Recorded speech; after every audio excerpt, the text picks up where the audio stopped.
Good morning, folks. I know it's been a while, quite a bit of travel. I just got back to Bangalore last week. A little bit of jet lag and tiredness, and not really laziness for sure. So anyway, it's good to be back today. We're going to talk a little bit of about health and fitness. That's the main topic for today. I'm going to speak about two, three key parameters or biomarkers of your cardiorespiratory health, a little bit of nervous system too.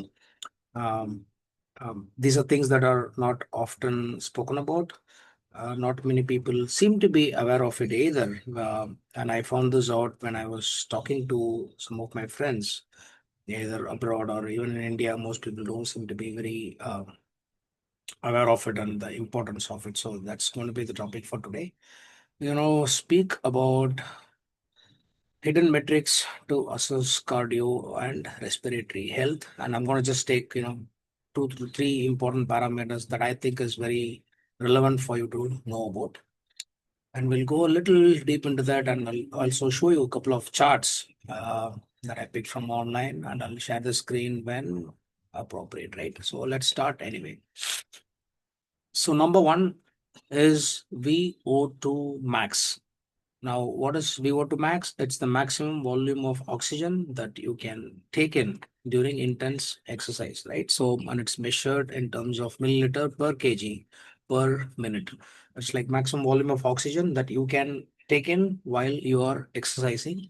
And another proxy for it is, of course, MET, and these are usually measured when you do a treadmill test. Now, what is VO2 max? It basically helps you assess your oxygen transport and aerobic capacity. That's what it reflects. What's the relationship with fitness?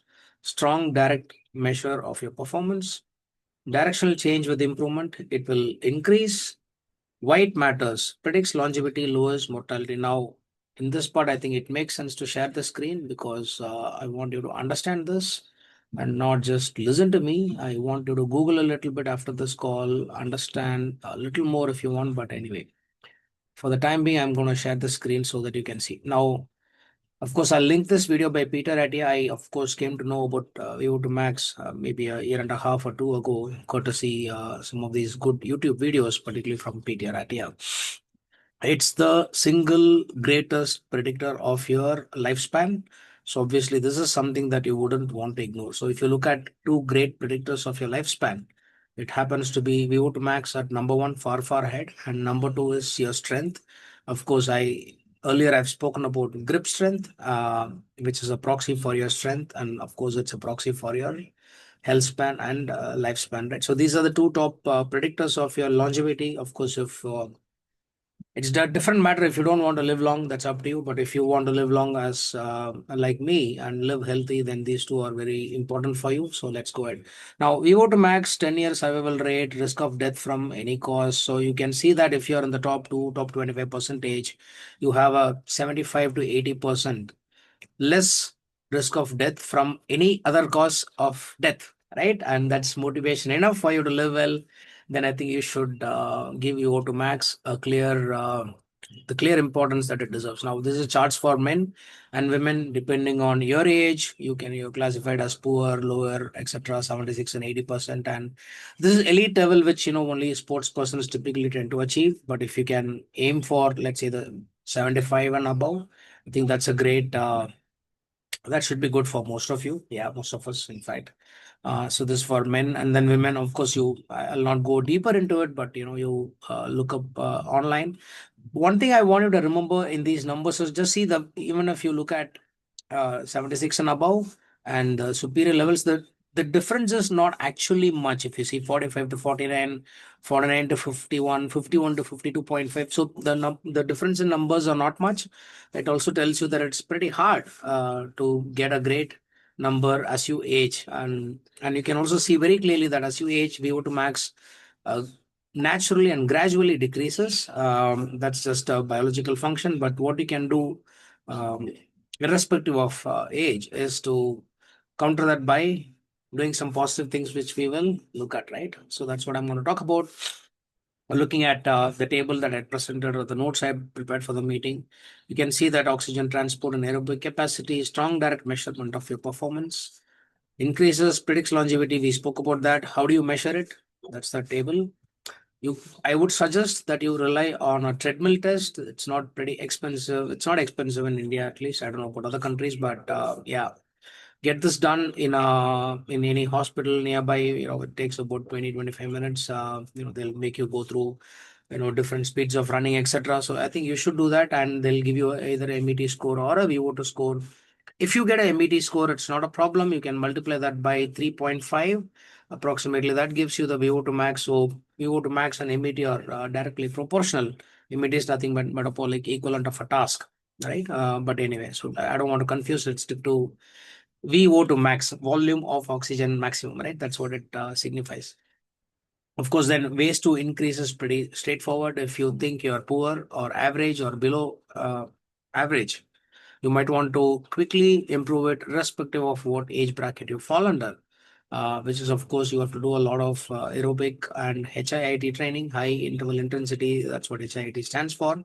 And then, yeah, do a little bit of progressive overload. We can't stress enough of on how important VO2 max is. I think I've already conveyed that part, so don't don't ignore that. I think I've given all the details for you to know what it is, how to measure, and how to improve. So go for it and let me know how it works. Yeah, one thing I want to tell you is it's a very gradual increase. Even if you try to improve, it takes a lot of time. Maybe I would say at least 6 weeks, 8 weeks, or maybe 5, 6 months.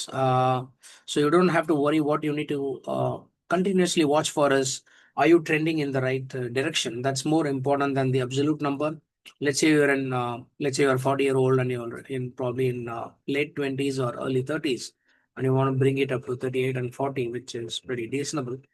Then you just make sure that the number is just not falling, and then slowly inching up to that number. It's a good slope. Watch out for that. I think you'll be fine. Just to give you a perspective, if you're feeling a little disappointed with your number that your watch is showing, two things I want you to remember is Apple Watch. Don't rely on Apple Watch VO2 max. It's been clearly shown that it is off by about 8 to 10 points. So, for example, if you're actually at 45, it might show us 35 to 36. So, on the healthier and the fitter you are, the bigger is the difference or the variance in terms of actual versus what the watch actually shows. Use watch as a reference, more like, is it inching up or as a trend line, rather than depending on that as an absolute number. Treadmill test is a better way to arrive at the number. So please move yourself to a hospital or a clinic and get this done. Now, the second point on VO2 max, I told you about the Apple Watch. The second one is also give yourself a lot of time. And I want you to feel confident that irrespective of what age bracket you are in, you can improve it. And a classical example is, myself. I used to, like most of you know, that I used to be a chain smoker or a heavy smoker. I used to drink a lot and with zero exercise and bad diets, right? And I'm whatever anyone could do wrong, I have done it in life, which I regret. But anyway, that's part and parcel of my life now. Can't do anything. But my VO2 max probably was in my early 20s, or some absolutely detestable, horrible, horrific, closer to death kind of a number. And over the last, I think, 3 years, of course, I've worked hard. I ran, I worked out, started sleeping well, handled my stress pretty well, started eating better food.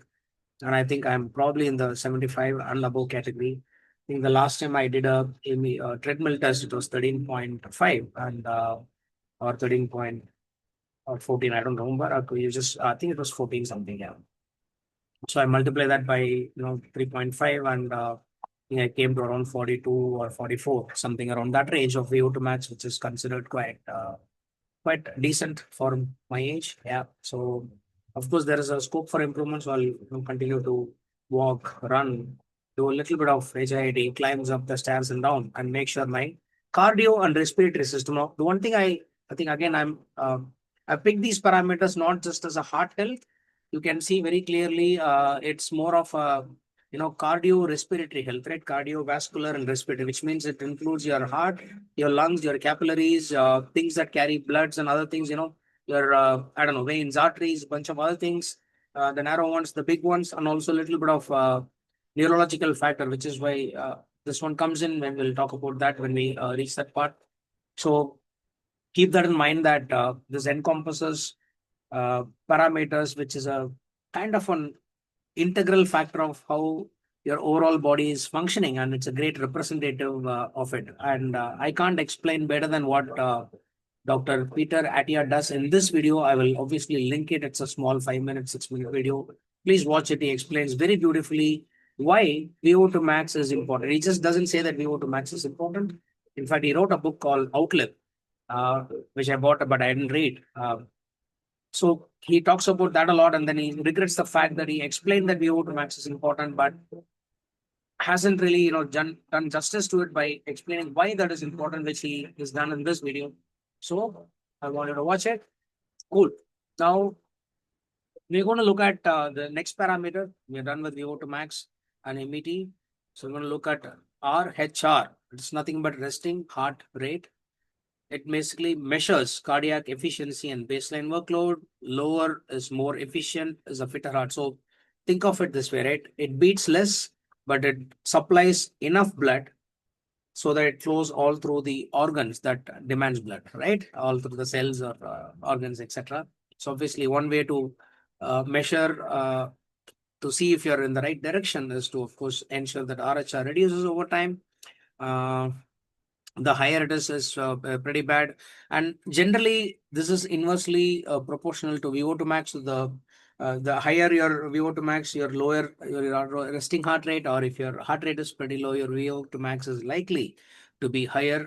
So obviously in my own life, my resting heart rate 3-4 years back used to be 90, 100, even 110, which means I was almost the heart was struggling to pump blood because of all the bad things I was doing to myself. Kind of settled down in the range of 58 to 62 of late. So that's the last couple of years it's been like that, and I think there's good scope for improvement. Even now, I don't do too much cardio these days, but probably I should do to even improve it. Yeah. So the best way to measure it is, of course, by morning pulse. The best time they say is you wake up and measure immediately. That seems to be the right time. And for this, you can rely on something like an Apple Watch. You don't have to probably go to a clinic. It's any device or a wearable device these days which measures heart rate is pretty straightforward, very accurate. So you don't have to worry about it. Again, the ways to improve it: regular aerobic training, sleep, and good hydration. Of course, resistance training, a bunch of other things you do with things really improve. Now I'm going to go little into the third aspect of it: heart rate variability. Now, this is something that I came across quite recently, and I started reading a little more on why it is important and how it helps with, let's say, your health span and lifespan. And basically, what it says is it's an autonomic flexibility and recovery readiness. That's what it signifies. Higher equal to better recoverability and adaptability. It is supposed to increase as you try to improve it. And the ways to do it is a chest strap, or preferably through ACG, which means ACG, you have to go to a hospital again. So along with your treadmill, get this also scheduled. Both are pretty inexpensive to get it done. Again, the ways to improve is also very straightforward: aerobic, cardio, stress management, sleep, good food, avoid overtraining. Yeah, overtraining seems to screw it up. So I'll go a little deeper into heart rate variability because I made some notes, and then we'll go back to the table and summarize the discussion. HRV measures, because the other two are pretty straightforward, right? I think I went deep into VO2max, so that's pretty clear. I'll just talk and then use the screen. So the second one is pretty clear: resting heart rate. The lower the better, which means the heart and the muscles are so strong that with less number of beats, it's able to, or per beat, it's able to pump enough blood that it can flow all over your body to all organs and cells, right? That is how it carries oxygen, nutrients, etc. So that's pretty good, which means you're on the right track. Now, heart rate variability is not pretty clear for most of us, so I thought I should go a little deep, and I made some specific notes. What does it signify and why it is important, right? I'll read about it. You can listen intently if possible. Heart rate variability measures the variation in time intervals between your heartbeats. So there is a love gap, there is a tub, right? So basically, between these two beats or between many other beats that keeps happening till you live, what is a variation in time intervals? So unlike a metronome system or something that's programmed, it is not supposed to be constant, which is why it is supposed to be variable, and that's why we call it heart rate variability. It seems apparently variability is better for your health. It reflects your heart's ability to quickly adjust to varying demands like shifting from rest to activity or managing physical and emotional stress. All of us go through physical stress, all of us go through emotional stress. How well are you designed to handle these stresses is reflected by your heart rate variability. Pretty interesting, isn't it? Okay, cool. What does it signify? Now comes the nervous system. So far we spoke about lung capillaries, arteries and veins and heart primarily to signify the other two parameters. The third one, when we look at heart rate variability, I gave you a hint at the start that we're going to touch upon a little bit about autonomic nervous system. Now, it basically signifies a balance in your nervous system. So in terms of nervous system, I'll just explain a little bit that there are two types. One is your sympathetic, that your fight or flight, right? Either which way you can replace it, either which way, or reorder it the way you want. And the second one is parasympathetic, that is rest and digest. These are the two parts of your autonomous nervous system. Now, this gives an beautiful indicator of the dynamic interplay between these two systems. Obviously, you cannot be in sympathetic, that is fight or flight, all through, because you will die. Your heart rate will become so fast that you cannot live beyond a point. Cheetah also stops after running for, let's say, 200, 300 meters at a stretch. Similarly, you are looking at parasympathetic system, which is the balance of the which needs to balance the sympathetic system and say, what, you've done your bit.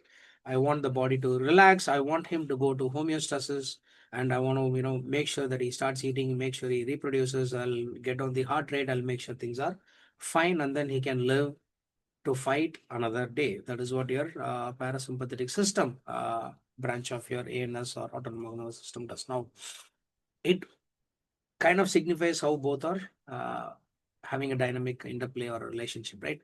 So high HRV signifies a strong parasympathetic or slash vagal activity. Your body can efficiently switch between stress and recovery, handle challenges and heal. Now, everyone knows that in life we are going to have a lot of stress, pain, physical pain, emotional pain. It happens all the time, every day. You cannot avoid it, right?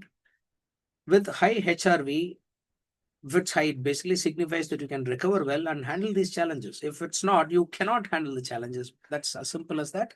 So we want you to handle those challenges, heal, so that you can live and then face more stress in life. That is what life is designed for. What does low HRV signify? It's basically signifies the dominance of stress hormones, tiredness, or reduced flexibility in your system. That's about it. And overall health and resilience, high HRV. Actually, does it make sense for me to share it again? So that if I, it's probably easier for you guys. Yeah. So I'll read from here. High HRV again is associated with superior cardiovascular and aerobic fitness, strong recovery from workouts and stress, better sleep quality, and psychological well-being. It basically says that psychologically you're pretty good, greater longevity and lower risk of heart disease, diabetes, and stroke. Lower HRV flags chronic stress, mental or physical burnout, or poor recovery. Lack of good sleep or sleep disturbance, immune challenges. Okay, your immune system is affected, or systemic inflammation, which is also pretty bad for you. Overtraining or readiness for illness. Wow, this is excellent. I mean, you overtrain so that your system is stressed so much, and you're actually ready to get ill. That's what it says, probably, right? Now, real-time biofeedback. HRV instantly shows how your body responds to lifestyle factors, sleep, diet, training, alcohol, even meditation or breath work. So obviously we do, people do a bunch of these things, right? You sleep, you eat, you train, you walk, you work out, you talk, you have angst, you have anger, you have happiness, you have heartbreaks, you have emotional highs, you have emotional lows all the time. That is what we go through whole day, whole of our lives. And it basically gives you a good real-time biofeedback or indication of how well you are on the inside. It's an early warning system for overtraining, illness, or under recovery, often before you feel the symptoms. Stress adaptation. HRV tracks your ability to bounce back from stress. I think we discussed it before. Quick rebound is resilient. Slow rebound, watch for overload or fatigue. This happens to a lot of people. Why is HRV so valuable? Holistic marker. Unlike single measurements like BP or cholesterol, HRV continuously monitors the interplay of multiple body systems: heart, brain, immune function, and more. Fantastic. Actionable data. You can use HRV trends to fine tune training, enhance recovery, manage stress, and prevent burnouts.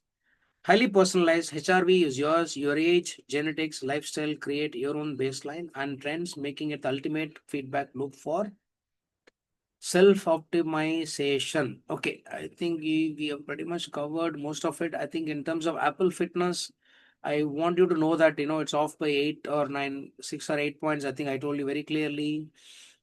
These are formulas between VO₂max and HRV. If you're more interested, of course, you can Google a little bit and figure out. I think my intention here was to give you a basic idea of what VO₂max, resting heart rate inversely related, directly proportional but inversely correlated, and what heart rate variability means. Of course, the higher the heart rate variability, the better your VO₂max and lower your resting heart rate. So all three are in fact connected.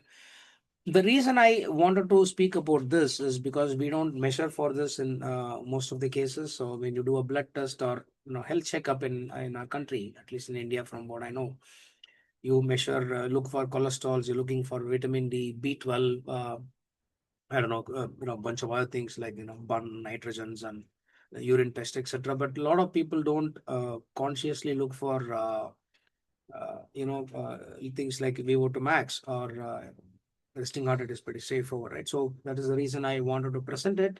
And I also think HRV is also pretty a strong indicator of how well your nervous system, heart, and everything is functioning. Immune system is functioning, as we saw in the notes. So I just want to open up this to people who are probably unaware of these things. Hopefully, you found this useful.